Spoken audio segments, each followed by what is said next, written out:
Je suis Nathalie Braffman, je suis journaliste au Monde, spécialiste des questions d'éducation et d'enseignement supérieur.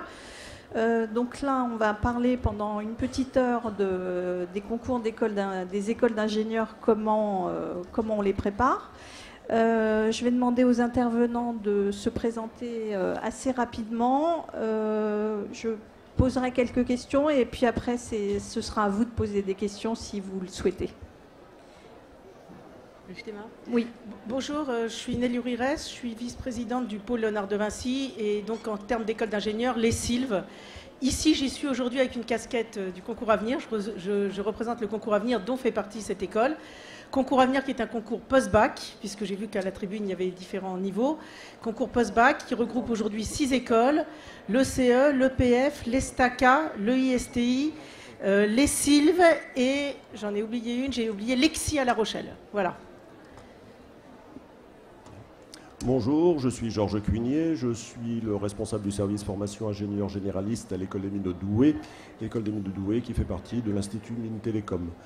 Et dans mes autres fonctions par le passé, j'étais 10 ans le secrétaire du concours commun des écoles des mines. Donc là, je serai peut-être plus le représentant du concours après classe préparatoire, donc par rapport aux autres écoles. Bonjour, je suis François Vigneron, je travaille pour auconcours.com, je suis enseignant en mathématiques. Donc nous préparons les élèves au concours d'école d'ingénieurs et de commerce, post-bac et admission parallèle et post-prépa. Alain Carrière, je suis directeur des études d'Essier Paris, qui est une des 13 écoles de concours Puissance que je représente aujourd'hui. Concours Puissance, c'est une admission post-bac S, dont on pourra parler aussi, qui mutualise les inscriptions pour des admissions bac STI 2D. Voilà, donc concours Puissance, c'est 13 écoles qui proposent 2000 places réparties, on va dire, sur tout l'Hexagone. Bonjour, Joël Courtois, directeur général de l'EPITA, école d'ingénieurs en informatique, mais je représente aujourd'hui le concours Advance avec 3 écoles et 7 implantations en France. Bonjour, Florence Dufour, directeur général de l'école de biologie industrielle à Cergy. Je préside le concours Alpha qui regroupe 6 écoles d'ingénieurs. Donc les FRAE, les CIGETEL, 3IL, les SIEA, l'EBI et les CITPA, donc 2 écoles plutôt dans le domaine de la bio ou de l'agro, et puis 4 écoles qui sont plutôt dans le domaine du numérique. Alors, moi j'avais une première question. Est-ce que pour intégrer une école d'ingénieur, il faut faire une classe prépa ou pas? Bon, qui veut répondre? On a le choix. On a le choix. Ce qu'il faut savoir, c'est qu'aujourd'hui, 40% des élèves ingénieurs diplômés chaque année sont passés par les classes préparatoires. Donc on a idée en France, c'est la voie prioritaire, mais en fait, aujourd'hui, plus de la moitié des ingénieurs diplômés sont passés soit à travers les concours qui sont présentés ici en intégration d'écoles d'ingénieurs directement après le bac, soit il y a aussi une autre voie qui permet d'intégrer les écoles d'ingénieurs, c'est les DUT, et pour ceux qui marchent bien en DUT ou en BTS, de prolonger par des formations d'ingénieurs. Donc aujourd'hui, le choix est ouvert. Ce qu'il faut se poser comme question, c'est comment on a envie de vivre ses études. C'est-à-dire que si on sait déjà dans quel domaine on a envie de faire ses études, en chimie, en biologie, dans les technologies numériques, il y a déjà possibilité d'intégrer, dès la première année après la terminale, une école dans laquelle on va déjà mettre l'accent sur l'orientation professionnelle qu'on veut prendre. Pareil pour les DUT. Un DUT, on va être spécialisé dans un domaine et c'est une formation courte, professionnalisante qui permet de travailler, mais aujourd'hui, en tout cas dans le domaine qui est le nôtre, celui des technologies numériques, informatique et électronique, plus de 80% des DUT poursuivent des études d'ingénieur. Donc c'est plus une voie, c'est peut-être regrettable, mais en tout cas ça permet aussi d'intégrer des écoles d'ingénieurs. Et puis quand on souhaite peut-être différer ce choix ou qu'on souhaite continuer une formation de type en lycée, c'est-à-dire en classe préparatoire aux grandes écoles pour préparer un concours, c'est une autre voie possible. Et là, c'est à vous de choisir en fonction de votre projet, je dirais. Là, vous allez différer le choix, parce que quand on rentre en classe préparatoire aux grandes écoles, on ne sait pas si on va rentrer, on rentrera dans une école, le choix il sera rapporté 2 ans plus tard en fonction de la réussite à un concours. Qui veut ajouter quelque chose sur ça? Monsieur Cuinier? Écoutez, non, effectivement. Non. C'est la grosse voilà. Si vous savez tout de suite ce que vous voulez faire, il faut peut-être prendre une C'est classe assez préparatoire. Rare, à 18 ans, c'est assez rare.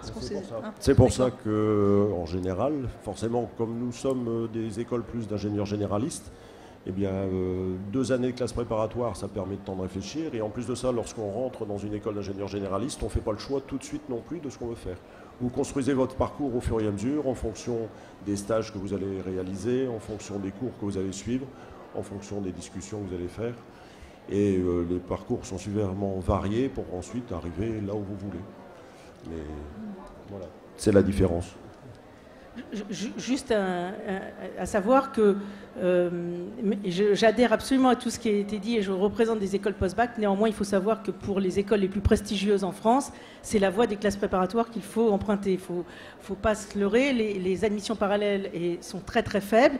Et quand on a un profil potentiel d'une des plus belles écoles françaises, c'est les classes préparatoires vers lesquelles il faut aller. Non pas qu'on n'ait pas de très bons élèves aussi dans nos écoles post-bac, c'est une évidence, et aujourd'hui ces écoles ont pris une place très importante et ont une renommée, des parcours très intéressants et des très bons ingénieurs à la sortie. Néanmoins, il ne faut pas se leurrer, à un moment, il y a le prestige de diplôme, de certains diplômes, c'est via les classes préparatoires que vous les aurez. Donc si vous visez une école qui recrute presque exclusivement sur classe préparatoire traditionnelle, vous n'avez pas le choix, vous passez par ces PGE. Si en revanche, vous visez une école qui a une admission post-bac, même si ces écoles offrent aussi des admissions à Bac+2, pourquoi se priver du fait d'aller déjà dans l'environnement qui vous intéresse? Puisque vous le savez fort bien, vous réussissez beaucoup mieux dans ce que vous aimez faire que dans ce que vous n'aimez pas. Donc aller vers une école qui tout de suite vous propose l'environnement qui vous convient, autant y aller dès le post-bac. Dans tous les cas, une formation d'ingénieur est une formation sélective. Donc cette sélection va s'opérer à différents niveaux.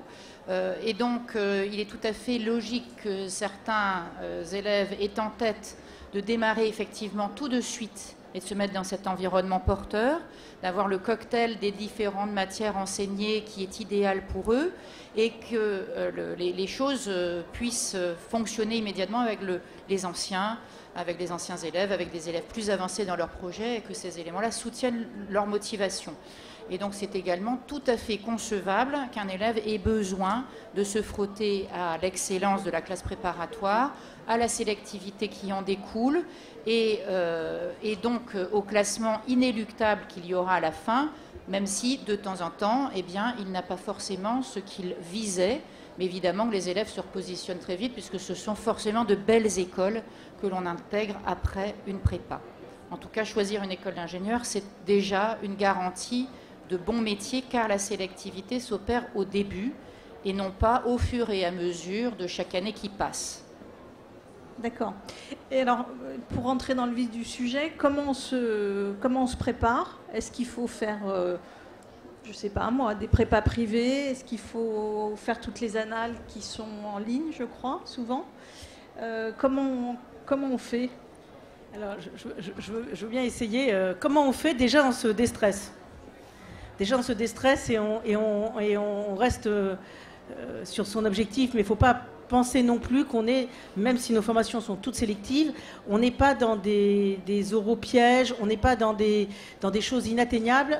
Les épreuves de concours sont calées sur les niveaux de terminale, terminale S ou terminale STI 2D selon les cas, et l'objectif est beaucoup de trier nos étudiants, d'obtenir les meilleurs d'entre eux, mais vous n'êtes pas quand vous passez les concours post-bac, dans quelque chose où on vous demanderait d'atteindre un niveau supérieur à celui qui est le vôtre, et donc supérieur au travail que vous êtes en train de faire. Donc évidemment, la meilleure préparation, c'est vraiment travailler très correctement, très bien votre année de terminale. Je pense qu'il y a peut-être des jeunes de première dans la salle, et je ne veux pas les oublier. Si vous êtes en première, ne lâchez surtout rien et démarrez tout de suite. Pour les élèves de première, ça démarre dès aujourd'hui. Pourquoi? Parce que dans tout ce que nous étudions, quand nous étudions des dossiers, ce sont les trimestres de première et les 2 premiers de terminale qui comptent. Donc ceux qui sont en première, vous êtes déjà en train de préparer votre futur, donc ayez-le vraiment en tête. Mais ce qu'on va vous demander, c'est vraiment, vous préparez le bac, vous êtes capable de préparer les concours des écoles post-bac et vous préparez votre bac le mieux possible. Néanmoins, évidemment, il faut aller regarder les types d'épreuves que les concours vous proposent. Le concours à venir, on regarde les dossiers scolaires, c'est pour ça que je vous parle du dossier scolaire. On a des épreuves sous forme de QCM. Des QCM, c'est très différent pour vous, vous n'êtes pas habitué au QCM. Donc pour se préparer à des QCM, il faut effectivement aller sur les sites, prendre les annales. Sur le concours à venir, on a même un site qui permet de faire de le faire en ligne. Donc vous êtes minuté, vous pouvez voir tout de suite avec correction ce que ça donne. Vous avez plusieurs années derrière vous, donc vous avez absolument tout ce qu'il faut. Et puis, nous organisons aussi à partir de cette année des journées de préparation dans les écoles pour vous aider. Alors on n'est pas dans des stages, on est dans de la méthodologie. On est dans de la méthodologie qui est comment on travaille sur un QCM, quelle approche on doit avoir sur un QCM. Finalement, les élèves, les années précédentes, où est-ce qu'ils ont chuté, quelles ont été les mauvaises réponses et pourquoi, quelles sont les questions auxquelles ils n'ont pas répondu et pourquoi, et comment on peut vous aider à être meilleur. Voilà, ce sont des journées, une journée. On n'est pas dans des stages de préparation. Préparer le bac, et bien le préparer, ça vous prépare au concours. Oui, moi je confirme, pour ceux qui veulent entrer après terminale directement de l'école d'ingénieur, la meilleure préparation à faire, c'est dès la première, de travailler. On est comme dans Concours Besançon, c'est pareil, le classement se fait pour moitié sur les notes de dossier, donc l'attitude, les résultats, et aussi l'attitude, les commentaires des professeurs dans les bulletins, on y a accès, et c'est à partir de ça qu'on donne une note au dossier. Et puis l'autre moitié du classement, c'est le résultat à un concours sous forme de QCM, pour lequel les 13 écoles de Concours Besançon font aussi des sessions de préparation. L'idée, c'est exactement pareil. L'idée, c'est un QCM spécifique, à une approche pour aborder les exercices à travers QCM qui sont un peu spécifiques. Consultez les annales si vous envisagez de passer les concours des écoles qui sélectionnent sur QCM, et puis venez aux sessions de préparation, qui sont des sessions méthodologiques. Comment on aborde un exercice où on répond par un questionnaire choix multiple. Donc ça, c'est les sessions de préparation. Pour les STI 2D, les processus sont un peu différents. Là, c'est plutôt hétérogène. Il y a pas mal d'écoles qui recrutent en STI 2D simplement sur dossier scolaire, même commentaire précédemment, et sur entretien, sans concours. Dans ce cas-là, l'entretien, il n'y a pas non plus à le préparer. Ce qu'on va examiner à travers l'entretien, c'est est-ce qu'il y a fit, est-ce qu'il y a correspondance entre les projets, la personnalité, l'envie d'intégrer une école d'ingénieur, et puis l'école à laquelle postule l'étudiant. L'idée, c'est pas de ne pas se tromper ni l'un ni l'autre. Il faut que ça puisse connecter, et que le travail qu'il va falloir fournir, l'étudiant en ait bien conscience, et que d'un autre côté, ce qu'on propose, ça lui convient. Ça, c'est les entretiens. Quand il y a un entretien, il n'y a pas à le préparer. Il ne faut pas venir stresser, il faut venir avec ce qu'on a dans les tripes et expliquer ce qu'on a et ce qu'on a envie de faire. Oui, moi je dirais qu'à l'heure actuelle, pour tous les élèves qui soient en première ou en terminale, l'urgence c'est quand même le dossier, parce que quel que soit ce que vous vouliez faire, prépa, une INSA, l'UTC ou une école post-bac, le dossier rentre en compte dans pratiquement dans tous ces cas de figure. Donc qu'ils soient en première ou en terminale, jusqu'au mois de janvier, a priori, il n'y a vraiment pas à hésiter. L'urgence, c'est de travailler son dossier, avoir un aussi bon dossier que possible. Après, c'est vrai que ces écoles-là sont sur le programme de Terminal S ou de Terminal STI 2D, donc il n'y a pas non plus un énorme travail à faire au-delà du travail scolaire, si ce n'est quand même que ce sont des QCM ou des vrais faux. Et donc, il faut quand même à un moment travailler les annales, ce type d'épreuves qui sont quand même sensiblement différentes de ce à quoi sont habitués les élèves en terminale. Donc, une fois que le dossier est plus ou moins réglé autour de mi-janvier, début février, ça peut être intéressant de vraiment commencer à travailler les épreuves de ces concours-là. Et tout spécialement, c'est vrai, si vous visez une école où les épreuves sont, encore une fois, sur QCM ou vrai-faux, ce qui n'est pas le cas pour toutes. Par exemple, le concours GEIPI est sur des épreuves qui sont quasiment identiques à celles du bac. Aussi, il faut s'habituer aux épreuves de concours qui, par contre, sont toujours beaucoup plus longues et difficiles que des épreuves d'examen. Il ne s'agit pas de donner une note à des élèves, mais de les classer. Donc les épreuves sont toujours trop longues, souvent trop difficiles, mais ce n'est pas spécialement un problème. Donc il faut s'habituer à ça, au fait qu'on ne pourra pas finir l'épreuve. Elle est là pour classer les gens du premier au dernier. Donc c'est normal qu'elle soit suffisamment difficile pour mettre en difficulté même les meilleurs élèves. Et, donc il faut s'habituer un petit peu à ça pour ne pas être trop stressé et déstabilisé le jour du concours. Vous voulez rajouter quelque chose ? Oui, c'est effectivement important d'arriver avec un bon dossier parce que vous donnez tout de suite un bon a priori. Maintenant, je voudrais aussi rassurer tous ceux qui sont en terminale et qui se disent « Oh là là, ma première était peut-être pas au top ». Vous ne nous facilitez pas la vie quand même. Il est de plus en plus difficile de savoir quel est le vrai potentiel et le vrai niveau d'un étudiant arrivé en terminale. Simplement parce que, je l'évoquais déjà tout à l'heure, vous avez un petit peu tendance à travailler ce qui vous plaît quand vous voulez, quand vous en avez envie. Alors, il faudra un petit peu changer ces habitudes-là en arrivant en école parce qu'on vous laissera un petit peu moins de choix. Mais aujourd'hui, un bon élève de terminale qui a d'excellents résultats, on sait que c'est un bon élève qui va réussir sans difficulté ses études d'ingénieur. Un élève avec un dossier faible, on n'a pas la moindre idée de pourquoi son dossier est faible. Est-ce qu'il est faible parce qu'il est au maximum de ses aptitudes et qu'il aura du mal à aller beaucoup plus loin? Ou est-ce qu'il est faible simplement parce qu'il a passé son temps à faire autre chose que de suivre ce qu'on lui demandait dans ses cours de première et de terminale? Alors, ça nous amène, dans le cadre du concours Advance, à travailler en 3 étapes. Une première étape où on va effectivement regarder le dossier et faire un classement sur les gens qui ont un excellent dossier, en disant, bon voilà, ceux-là, il n'y a pas de problème, le dossier suffit, on sait où ils vont. Une deuxième étape à travers un oral de motivation, en se disant, un dossier moyen, mais de quelqu'un qui en veut, qui est vraiment passionné, que ce soit dans le numérique pour l'EPITA, dans l'aéronautique pour l'IPSA ou dans les domaines de l'énergie pour les SME, mais finalement, s'il est passionné, même avec un dossier moyen, il va s'en sortir. Et puis, pour tous ceux où l'on ne sait pas encore à l'issue de ces 2 étapes, on passe à la 3e étape où, comme mes collègues, on va avoir un QCM, on va repartir sur des épreuves de maths, de physique, de français, d'anglais, de façon à établir ce classement final. Mais à chaque fois, on progresse et les épreuves successives ont à chaque fois le même poids que les épreuves précédentes. Il y a la note de dossier, puis avec un poids identique, il y a la note de motivation, et puis si nécessaire, on va jusqu'à l'écrit, qui a à nouveau le même poids que les 2 précédentes. Donc à chaque fois, c'est une chance supplémentaire qui est offerte au candidat pour démontrer ce qu'il est réellement capable de faire. Donc ceux qui ont bien bossé dès le départ, bravo, félicitations, vous êtes déjà quasiment sortis d'affaire. Ceux qui sont entre deux, mais qui savent démontrer leur envie, auront la 2e chance. Et puis pour le gros de la troupe quand même, 80% des candidats vont aller jusqu'à l'épreuve écrite. Eh bien c'est la 3e chance, montrer ce que vous êtes capable de faire quand vous êtes arrivé à la fin de votre terminale. Et vous regardez aussi les notes du bac de première? Oui, les épreuves de français. Épreuve de français. Oui, c'est cette langue qui existait juste avant le SMS, mais qu'il ne faut pas oublier, qui est quand même assez essentielle dans les études d'ingénieur. Toujours, nous aussi. Donc pour parler de au bout du... Allez-y. Oui, pour parler de cette préparation, je pense que la première chose que vous avez à faire, c'est de savoir où vous voulez aller, pourquoi vous voulez aller. Donc retravaillez bien aussi les brochures et ce qui est dit de l'ingénieur, car on l'a vu, beaucoup de sélections vont s'opérer en regardant votre motivation ou une épreuve de personnalité. Nous, dans le concours Alpha, nous avons effectivement une part sur votre culture générale, une part sur la personnalité. Donc, ça va bien au-delà de ce que vous avez appris en terminale. C'est aussi vous, dans l'ensemble de ce qui vous caractérise, parce qu'ensuite, on va vous avoir pendant 5 ans et notre mission est de vous développer et de vous spécifier pour les métiers sur lesquels vous allez être performant. Donc, ne venez pas uniquement au concours pour vous entraîner au bac, même si c'est un excellent entraînement. Venez au concours pour aussi développer et dire qui vous êtes.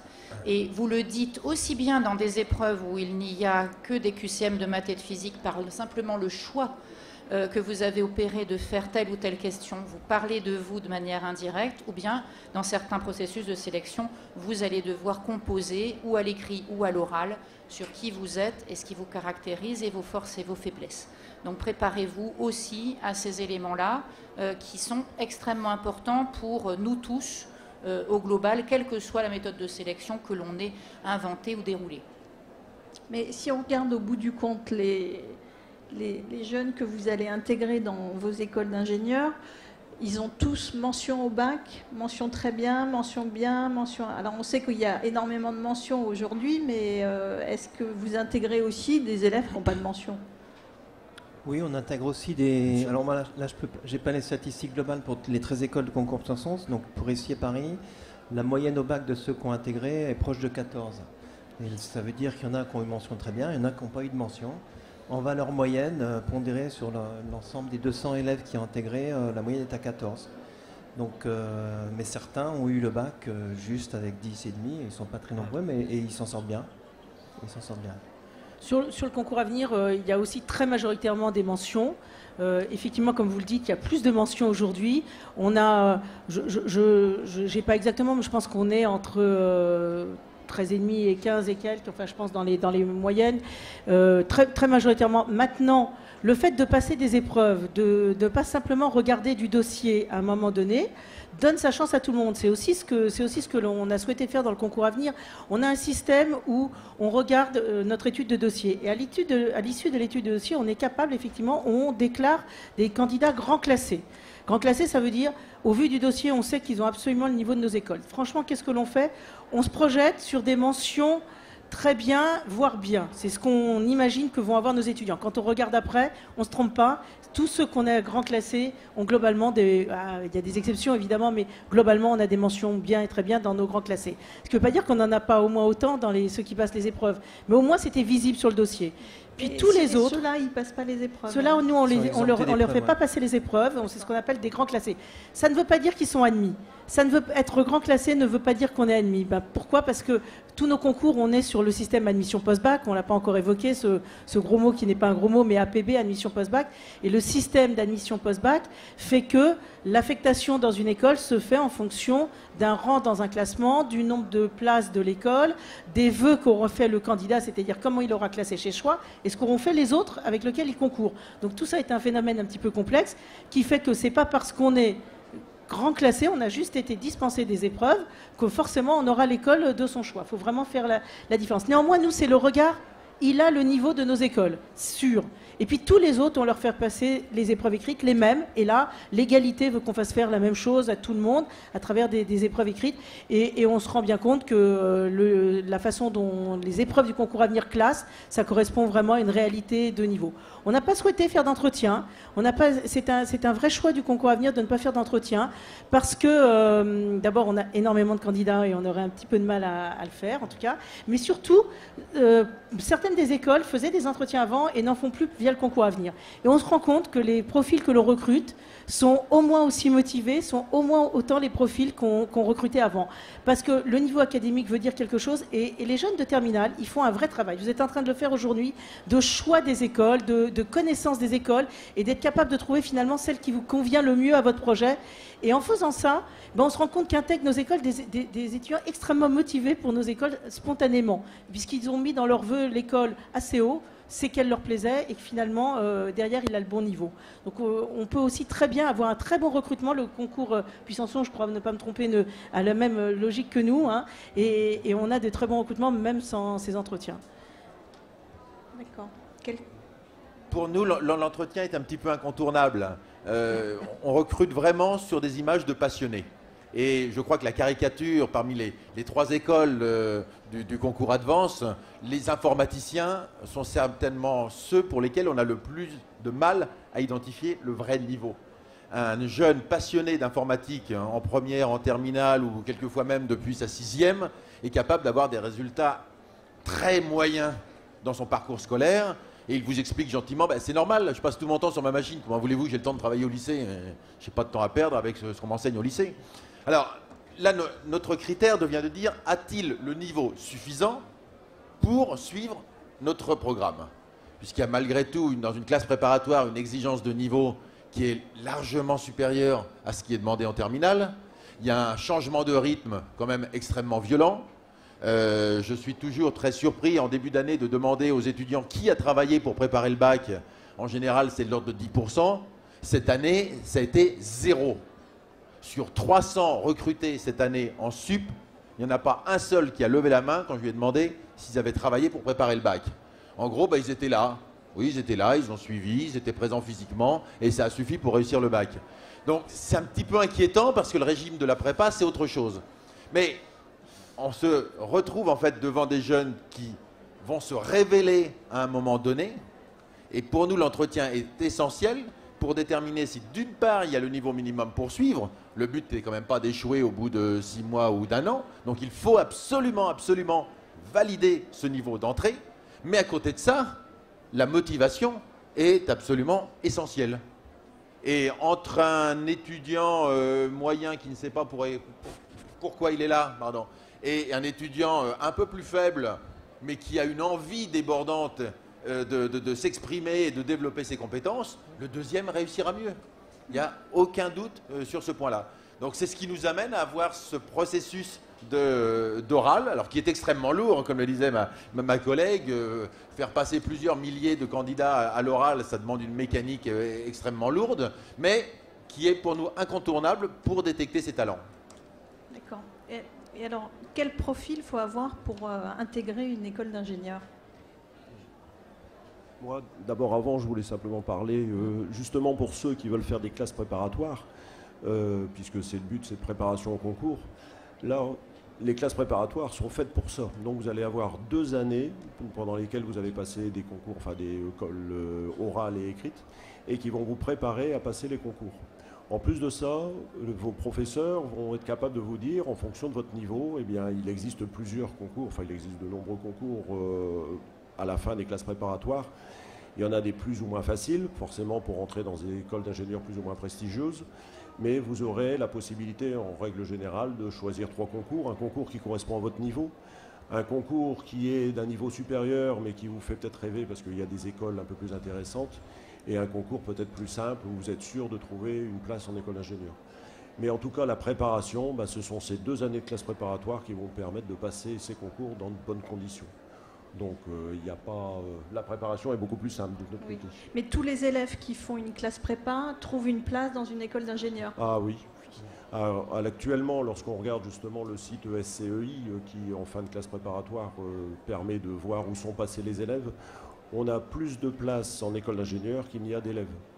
D'abord parce qu'il y a certains élèves qui, j'allais dire, passent les concours. Il y en a qui décident, comme ils ont raté le concours justement qu'il leur plaisait, décident de redoubler leur classe SP, donc la 2e année de classe préparatoire. Il y a possibilité de le faire.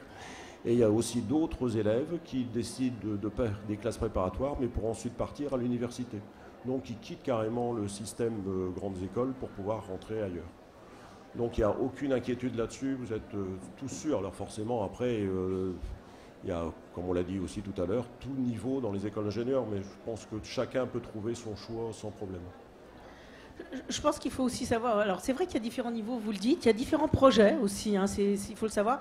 Toutes les écoles, alors on se parle bien d'écoles d'ingénieurs, toutes habilitées par la commission d'éthique d'ingénieurs, et il faut savoir que la commission d'éthique d'ingénieurs est une commission qui dépend du ministère de l'enseignement supérieur, et quand on a une habilitation, on est examiné sous tous les angles, hein, les écoles, quelles qu'elles soient, quel que soit leur niveau, elles sont toutes examinées sous tous les angles, l'académique, l'insertion, la recherche, la gouvernance, la vie associative, la sélectivité, enfin tout y passe évidemment, le corps professoral. Je crois que c'est très important ce que Madame dit, il faut vraiment regarder cette accréditation. C'est important parce qu'effectivement toutes les écoles dans un domaine scientifique ou technologique ne sont pas forcément habilitées, ne sont pas forcément des écoles d'ingénieurs. Là sur la tribune, vous n'avez que des représentants d'écoles d'ingénieurs et de concours d'écoles d'ingénieurs. Néanmoins, il y en a qui ne le sont pas. Et ce que je veux dire, c'est qu'il y a 200 écoles d'ingénieurs en France. Elles ont des projets différents, elles forment sur des domaines différents. Certaines sont post-prépa exclusivement, d'autres sont post-bac. Néanmoins, elles vont toutes évidemment vous amener vers un diplôme qui a une vraie valeur sur le marché du travail. Aujourd'hui, en France, on cherche des ingénieurs, on en cherche dans pas mal de domaines. Le numérique et le digital drainent beaucoup de choses, mais il y en a aussi dans d'autres domaines. Et vous êtes sûr d'avoir un diplôme qui a une véritable valeur sur le marché du travail. Donc ça, sur le marché du travail et à l'international. Donc il faut avoir cette idée-là. Après, savoir si on y rentre après le bac ou si on y rentre après une prépa, comment on doit y aller, c'est vraiment un petit peu d'autres critères. Évidemment que les classes préparatoires aux grandes écoles, c'est leur nom, elles préparent à des concours. Et quand on est en classe prépa, on prépare des concours, mais je vais défendre là aussi un peu les classes préparatoires. D'ailleurs, dans nos écoles, on recrute aussi des élèves qui viennent de classes préparatoires. On recrute des élèves post-bac, on recrute des élèves de classes préparatoires, ce ne sont juste pas les mêmes profils. Néanmoins, quand on fait un parcours de classe préparatoire, ce sont des parcours exigeants. On a des élèves qui acquièrent des méthodes de travail, qui apprennent, qui savent absolument approfondir des choses, qui acquièrent une rapidité. Ce sont des qualités qui servent toujours, qui serviront à l'école, qui serviront ensuite dans la vie professionnelle.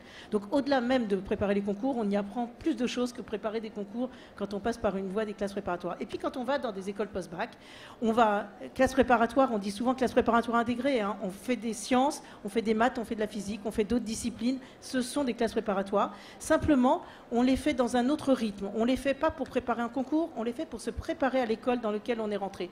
Donc on a des pédagogies différentes, on peut déjà faire des projets dans les écoles, on fait de la communication, on a déjà des langues, voire de l'international très tôt dans les cursus. On est dans une préparation, j'ai envie de dire, un peu plus harmonieuse, plus équilibrée sur 5 ans.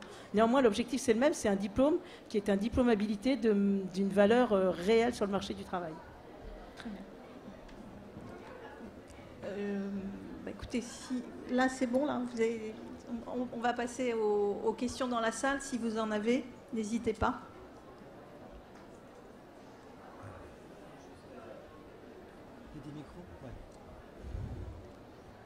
Je me permets juste de rebondir sur la question que vous avez posée pour laquelle on n'a pas eu de réponse. C'est existe-t-il un profil ou quel profil pour intégrer une école d'ingénieur?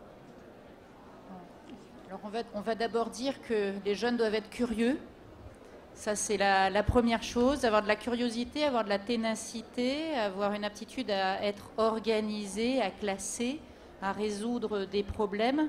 Donc curiosité scientifique, curiosité technologique, mais également avoir une personnalité qui est communicante et motivante autour d'eux. Donc ce sont des choses sur lesquelles on va tous travailler tout au long des 3 ans ou 5 ans suivant les programmes et encourager des jeunes qui n'ont pas forcément à l'origine très confiance en eux. Donc c'est pour nous extrêmement rare de voir arriver dans nos écoles quelqu'un qui dit qu'il sait tout et qu'il est brillant et qui est un petit peu hautain. C'est pas du tout le profil école d'ingénieur. On a plutôt des jeunes brillants, talentueux et réfléchis.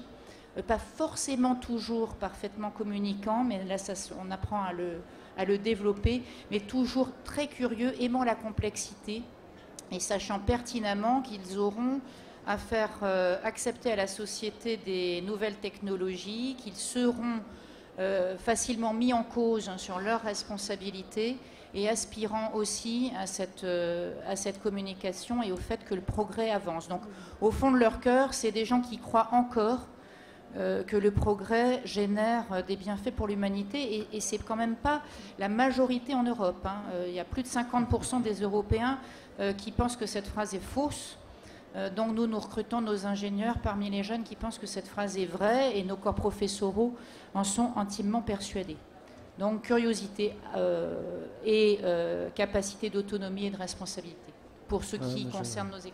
Ouais, je soutiens tout à fait. Un ingénieur, qu'est-ce que c'est un ingénieur à l'arrivée quand il sort de nos écoles? C'est quelqu'un qui va être capable, je sais pas, on pourrait dire ça, capable de résoudre un problème complexe et pour lequel la résolution nécessite des connaissances techniques ou technologiques. Et donc un ingénieur, il faut qu'il ait le goût d'innover, le goût de créer et l'imagination. Hein. Des fois on se dit un ingénieur c'est quelqu'un qui est avec un tableau, il manipule les équations, il n'y a que ça qui l'intéresse, pas du tout. Il doit être relativement suffisamment à l'aise avec la technique, la technologie, les maths, la physique, mais surtout c'est quelqu'un qui va être créatif, imaginatif, qui a envie d'innover, qui a envie dans l'entreprise dans laquelle il travaillera plus tard de créer de nouveaux process, de nouveaux objets, de nouveaux dispositifs, de nouveaux... Voilà. Donc il y a beaucoup d'innovation dans le métier ingénieur, il faut être attiré par ça, il faut être créatif. Quelqu'un qui est capable que de répéter les choses qu'on lui dit de faire, il ne sera pas un bon ingénieur. Donc alors on va l'accompagner dans ce chemin, entre quelqu'un qui est en terminale et quelqu'un qui en donnera le diplôme. Quand il aura le diplôme, il aura ses aptitudes. Une bonne façon de savoir si vous avez envie de faire ingénieur, j'espère que vous avez déjà commencé quand vous étiez en première, si vous êtes en terminale. Si vous êtes en première, commencez à aller dans les écoles d'ingénieurs lors des journées portes ouvertes. Parce que là, on va vous montrer, vous allez rencontrer des étudiants, ils vont vous raconter ce qu'ils font pendant leurs études. Et il faut que ça vous branche, quoi. Il faut que ça vous fasse envie. Parce que là, vous vous ferez plaisir dans vos études. Et puis en même temps, ça vous donnera une image de ce que c'est qu'un étudiant ingénieur et plus globalement, ce à quoi préparent nos écoles d'ingénieurs. Je voudrais juste ajouter, souvent, dans les écoles d'ingénieurs, on a des jeunes scientifiques, les voies, c'est souvent école d'ingénieurs, et on se pose souvent la question de médecine. Vous savez, de très nombreux jeunes vont en médecine aujourd'hui, et c'est normal, et ce sont de magnifiques métiers au service des autres, évidemment. Je veux juste dire, l'ingénieur, il a aussi une partie de ça. Dans tout ce qui vient d'être dit, qui a été très bien dit, c'est l'ingénieur, il va créer de nouveaux produits, il va créer de nouveaux services, il va créer de nouveaux usages. Il travaille à ça. Et en travaillant à ça, on travaille à l'amélioration de la vie des gens. On travaille à améliorer, à donner de nouvelles possibilités. Il y a aussi ce côté tourner vers les autres dans le métier d'ingénieur qu'on ne voit pas spontanément. Mais quand on va travailler dans le monde de la santé, parce que les ingénieurs peuvent travailler dans le monde de la santé aujourd'hui, on peut faire beaucoup de choses dans ces domaines-là. On peut en faire dans le monde de l'énergie, on en fait dans plein de domaines où on améliore la vie des entreprises ou des particuliers. Donc sachez-le, il y a aussi ce côté je rends service aussi et je m'intéresse aux autres aussi dans ce métier d'ingénieur. Je voudrais compléter un tout petit peu ce que disait Alain. Un ingénieur, c'est quelqu'un de créatif. Mais vous allez peut-être me dire, oui, mais moi, j'ai encore rien créé. Là, alors, on va plutôt transformer ça en disant, c'est quelqu'un qui a envie d'être créatif. Et là, nous serons là pour vous accompagner, pour vous apprendre à devenir créatif. Mais ne vous inquiétez pas, hein, si vous n'avez encore rien inventé de fabuleux, ça va venir, on va vous y aider. Est-ce que vous pouvez nous éclairer sur les prépas scientifiques? Je ne suis pas très familier de la partie scientifique. Il y a SUP, SP, on peut cuber la SP, il y a des filières, enfin de mon temps, il y avait maths, physique. Tout à fait. Est-ce que tout ça, enfin si vous pouvez nous en dire 2 mots? C'est pas simple d'en dire 2 mots. J'allais dire, j'ai un magnifique schéma qui est sur le stand qui permet de voir par où on peut passer, mais entre les filières MP, les filières PC, les filières PT, PSI. Alors, MP c'est maths physique, PC c'est physique chimie, PT physique technologie. Alors, tout ce qui est en sup, ça se termine en plus en SI. Donc, vous avez MPSI, PCSI, PTSI. Quand vous passez en SP, vous perdez le SI. Donc, de MPSI, vous passez en MP. Oui. Voilà. C'est assez complexe. Mais par contre, chose que vous pouvez retenir déjà, c'est qu'un élève, lorsqu'il a choisi une voie, enfin, s'il aime les maths, par exemple, c'est logique qu'il prenne la filière MP. Il va avoir des concours qui vont n'être ouverts que pour les élèves de MP. C'est-à-dire qu'il n'y a pas de concurrence après, lorsqu'on passe le concours, entre les élèves qui ont fait MP, PC, PSI. Chaque concours a un nombre de places qui est réservé par filière. Donc ça, c'est pour ça que lorsqu'un élève veut choisir une classe préparatoire, il vaut mieux qu'il choisisse la classe préparatoire qui correspond véritablement à ce qu'il aime faire. S'il aime faire des maths, qu'il fasse des maths, mais s'il n'aime pas trop ça, c'est pas la peine de vouloir se forcer parce qu'on dit que MP, c'est ce qu'il y a de mieux. C'est sûr que certaines écoles recrutent plus en MP que d'autres. Mais tant qu'à faire 2 années à temps plein, il vaut peut-être mieux faire 2 années quand même où on aime bien faire ce qu'on fait en faisant plus de physique-chimie que de faire que des mathématiques tout le temps. Sachant qu'à la fin, il y a des places partout et réservées pour eux. Il faut demander l'avis de vos professeurs de terminale. Hein. Si vous voulez faire une prépa et que vous demandez quel type de prépa, si vous voulez faire MPSI, PCSI, PTSI, c'est les 3 prépas, ou il y a aussi BCPST en biologie, parlez-en avec vos professeurs, ils vous connaissent, ils vont, je pense, vous donner les bons conseils. Juste un mot, est-ce qu'il y a aussi des classes préparatoires pour les élèves qui sont en STI 2D ou en TSI, oui. Donc la prépa TSI, en général, les gens ne connaissent pas, mais ça permet d'accéder aux grandes écoles. Ouais. Et c'est vraiment une bonne voie pour ceux qui sont dans les premiers de leur classe en STI 2D. Ils peuvent intégrer vraiment des écoles très prestigieuses sur des concours, encore une fois, avec des places qui leur sont réservées. Peu de gens connaissent donc la filière TB et la filière TSI. Et pour les élèves de terminale qui peuvent accéder à ces prépas, c'est vraiment très très intéressant.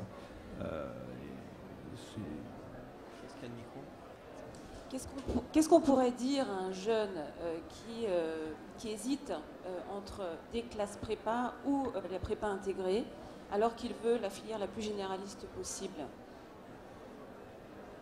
pour l'aider à choisir entre ces 2 voies? Qui se pose des questions sur son profil. Généraliste, ce n'est pas le bon sujet. Vous avez des écoles généralistes dans les écoles post-bac plus 2, vous avez des écoles généralistes dans le post-bac. C'est sûr que si, en revanche, il a un projet spécifique, souvent il va le trouver dans une classe prépa intégrée tout de suite le domaine. S'il ne l'a pas, c'est pas le généraliste, c'est plus son profil et comment il est en tant qu'apprenant. Alors c'est difficile, hein, c'est des questions, c'est pas tout à fait comme ça, mais est-ce qu'il aime bien la théorie, est-ce qu'il aime bien le concept, est-ce qu'il aime bien travailler en approfondissant des concepts mathématiques ou physiques? C'est un étudiant qui déjà peut être assez à l'aise dans une classe préparatoire. Après, celui qui va vous dire ah ben moi finalement quand je sors d'une salle de TP, j'aime bien ce que j'y ai fait, ça concrétise. Souvent les étudiants nous disent je vois ce que je fais. Je vois ce que je fais. Ils comprennent mieux à travers des applications plus concrètes. Ça, c'est un jeune qui, parfois, peut avoir besoin, justement, d'un peu plus d'applications. Il va le trouver parfois plus facilement dans des écoles à prépa intégrée. Après, vous avez autre chose, c'est est-ce que je suis un compétiteur ? c'est quelque chose d'important. Je ne dis pas que quand on est dans les classes préparatoires, on va dans le bagne, pas du tout. Je ne défends pas ça. Au contraire, on a des jeunes qui ont des très belles expériences et qui ont un très bon souvenir de leur classe préparatoire. Néanmoins, il faut quand même une grosse capacité de travail et pour être le meilleur le jour J. Il y a un jour J où il va falloir être le meilleur au moment des concours. Et ça, on s'y prépare. Et donc, il faut accepter pendant ces 2 ans de mettre beaucoup de choses entre parenthèses, de se consacrer à ses études, de se préparer à être le meilleur. C'est quelque chose, c'est une autre façon de vie, c'est presque un autre projet de vie pour les 2 prochaines années. Non pas qu'on ne travaille pas dans les écoles post-bac, on y travaille juste différemment et surtout on ne se prépare pas à un concours. Donc on a forcément des choses un peu différentes. Je l'ai déjà dit, hein, pour voir, il faut aller faire les journées portes ouvertes, pour voir si ça fait envie ou pas. Hein. Ça, c'est un critère qui fonctionne bien pour prépa intégrée ou pas, hein, parce que c'est pas peine d'y venir si ça ne convient pas au projet. Hein. Je suis bien d'accord. Je pense vraiment qu'il faut choisir l'endroit où on se sent juste légitime et heureux. Et donc, il y a des gens qui vont effectivement ne pas concevoir leur parcours post-bac sans le passage par la classe préparatoire parce qu'ils considèrent que c'est un rite et un élément qui va renforcer leur confiance en eux et leur esprit de compétition. Et ils en ont absolument besoin. Ils ont aussi besoin que le pays les classe et leur dise le potentiel qu'ils voient en eux. Et donc, les empêcher de faire ça, c'est pas possible dans un développement personnel. Et puis, il y a des jeunes qui savent très bien, au fond d'eux-mêmes, que ce dont ils ont le plus besoin, c'est de développer leur capacité de coopération avec les autres. C'est-à-dire que, grosso modo, leur parcours dans le secondaire a été un parcours un petit peu solitaire et un petit peu d'excellence, et ils peuvent savoir qu'ils ont besoin de coopérer, de travailler, de se mettre à proximité et d'aller appliquer. Et donc c'est pour ça qu'on a en post-bac, on a des élèves à mention très bien dans les écoles post-bac et on a des élèves à mention très bien dans les classes préparatoires. L'important c'est que le jeune soit dans l'endroit qui va développer ce dont il va avoir le plus besoin par rapport à sa vie future. Et ça, c'est un travail des parents. C'est un travail de discussion, c'est un travail qu'on mène très volontiers en journée porte ouverte. N'ayez pas peur de venir nous voir. On ne vous dira pas forcément à la fin que nous sommes la seule solution. On va faire un travail d'orientation complémentaire et puis ça se fera et on le fait tous dans les après-midi ou journées qu'on peut passer dans nos écoles avec les étudiants. Donc ne privez pas un jeune d'aller se confronter à la difficulté de classe prépa et ne sanctionnez pas un jeune qui vous dit « moi j'ai déjà choisi et je veux ce secteur-là et cette école-là dans ce secteur-là » parce qu'il va se faire plaisir tout de suite. Donc ne pensons pas qu'il faut manger du pain bis avant du pain blanc, ce n'est pas une bonne idée du tout vu le parcours d'excellence et les responsabilités ensuite 43 ou 45 années de carrière. Il faut quand même qu'elles soient un bonheur ces années-là. Donc ça démarre dès le début.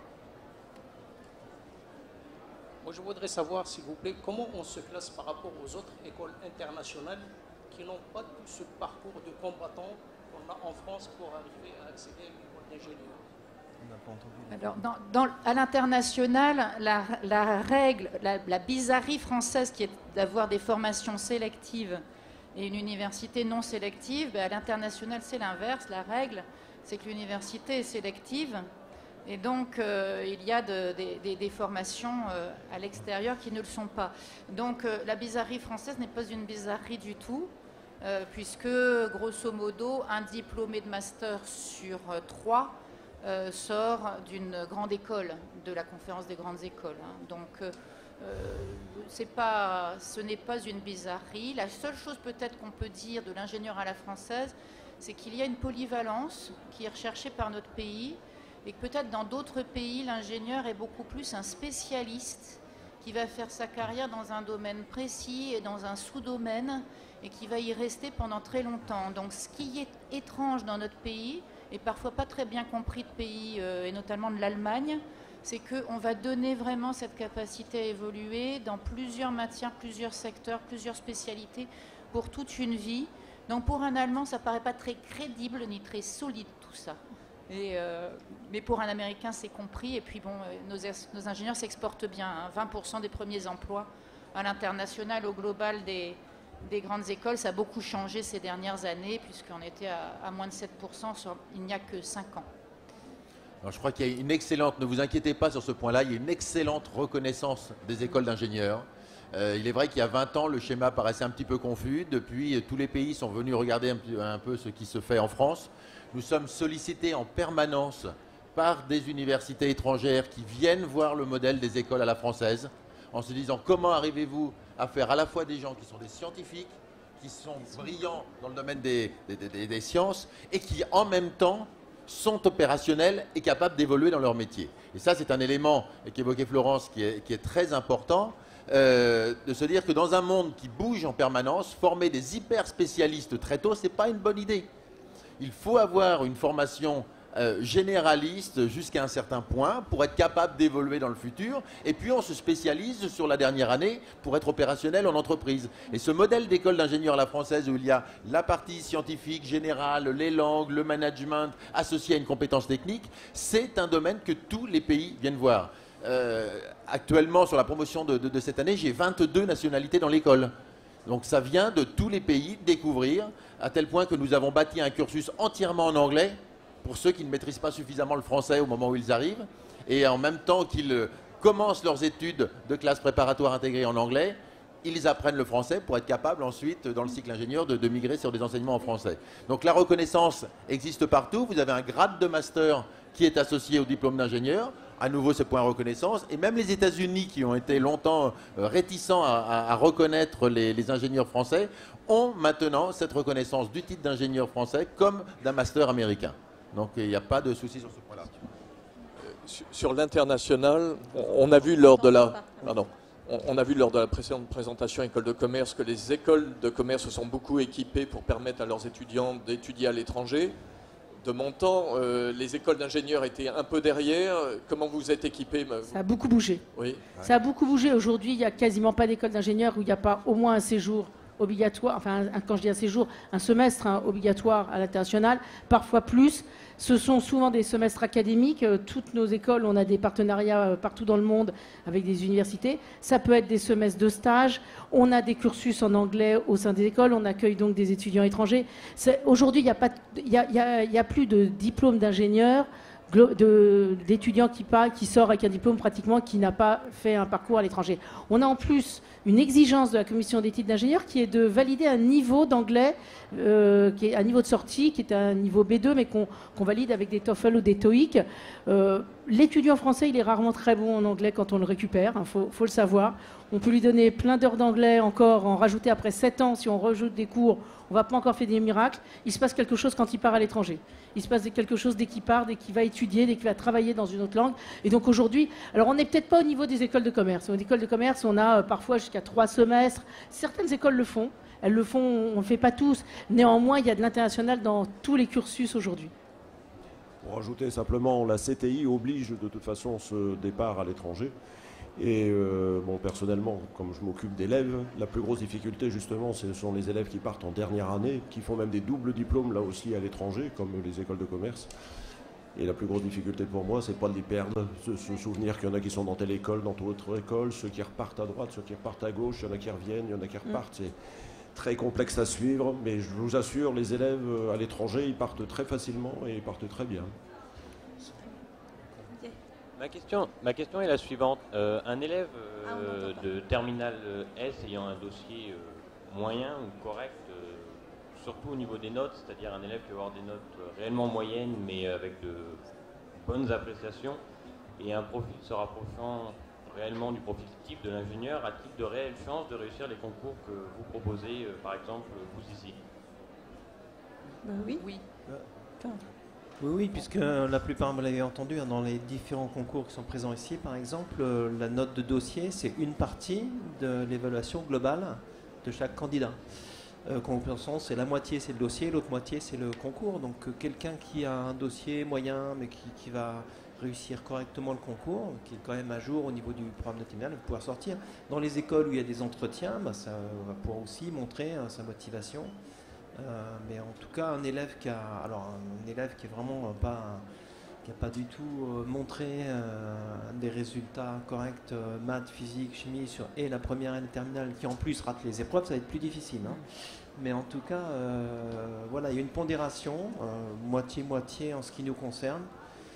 Je crois que c'est pareil pour d'autres écoles. Nous, oui, les épreuves sont 80%, c'est les épreuves, 20% le dossier scolaire, comme pour ceux qui passent les épreuves. Donc, un étudiant qui ne peut pas montrer son dossier scolaire, il a toutes ses chances aux épreuves. Mais moi, je suis d'accord. Après, un étudiant qui n'aurait pas ce goût scientifique, qui n'a pas envie, ça va quand même être difficile, un cursus scientifique. Les écoles d'ingénieurs demandent quand même un cursus scientifique. On ne demande pas que des mentions très bien et bien dans nos écoles, c'est pas vrai. On rentre aussi dans les écoles parfois sans mention. Mais l'étudiant qui travaille, qui va s'y mettre, qui parfois a besoin de l'enseignement supérieur pour se motiver, il va y arriver. Mais il faut qu'il ait quand même dans les domaines scientifiques un minimum de goût et d'appétence. Ouais. Oui, je pense qu'on peut aussi développer toute une stratégie d'inscription. C'est-à-dire que vous pouvez avoir cliqué les écoles à concours post-bac, mais vous pouvez aussi mettre dans votre panier APB, BTS, DUT, et vous dire que dans toutes nos écoles, il y a des admissions parallèles et que ça peut être une phase dans laquelle vous vous donnez encore des chances de pouvoir intégrer un tout petit peu plus tard la formation sélective dont on parle.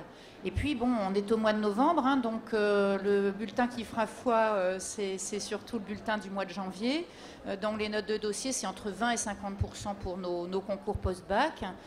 Ça vaut pas plus que ça, donc le reste peut être fait et de manière tout à fait excellente. On peut avoir de très hautes notes sur la partie concours et épreuves. Donc il y a des gens qui d'ailleurs se révèlent uniquement dans le challenge, et donc il leur fallait ça pour dire qu'ils étaient motivés. Merci. On va prendre une dernière question parce qu'il y a une conférence juste après. Oui, moi je voulais revenir sur un sujet qu'on avait abordé au début, comment on se prépare au concours. Je vous ai entendu dire il y a des journées de préparation dans les écoles. Comment on est informé de ces journées de préparation? Sur les sites. Qui les organise? Vous allez sur les sites, hein. Les sites des écoles. Ou des concours. Sites Ou les sites des concours. Sites des concours, Sites des écoles, sites des concours. D'accord. Sur les sites des concours, vous renvoie sur les sessions de préparation organisées par les écoles. Hein. C'est le meilleur point d'entrée, c'est le site des concours. Donc, brochure. De ce que je comprends, c'est pas du tout les écoles où sont nos enfants en ce moment, ce sont bien les écoles que l'on voudrait ce sont intégrer. nos écoles très bien. qui préparent. Ok, très bien, merci beaucoup. Vous y trouvez des annales en ligne, des annales à télécharger, et en général également des annales à pratiquer en interactif, en faisant directement l'épreuve chronométrée. Très bien. Merci beaucoup et puis bon courage pour vos choix. Merci. Merci.